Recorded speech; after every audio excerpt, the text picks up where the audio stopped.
মোহাম্মদপুরে ঝামা ফেরিঘাট পরিত্যক্ত, নেই কোনো তৎপরতা, ভোগান্তিতে স্থানীয়রা সহ স্কুলগামী শিক্ষার্থীরা। বিস্তারিত ভিডিওতে।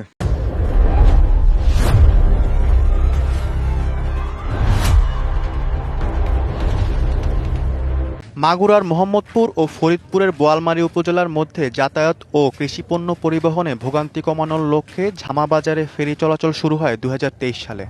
8 মাসের ভিতর 3 দিন চলেছে আর ফেরি নষ্ট। দিন চলে না, প্রায় 3-4 মাস এমনি পড়ে আছে। ওই যে ঘাটের ঘাটে কাজ করাতে ঘাট।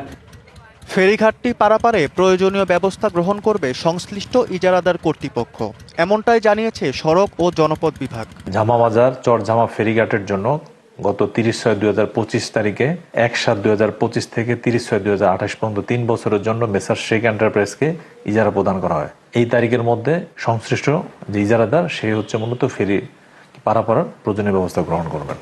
বিপুল টাকায় চালু হওয়া ফেরির এমন পরিণতিতে ক্ষুব্ধ এলাকাবাসী। দ্রুত সমস্যার সমাধান আশা করেন তারা।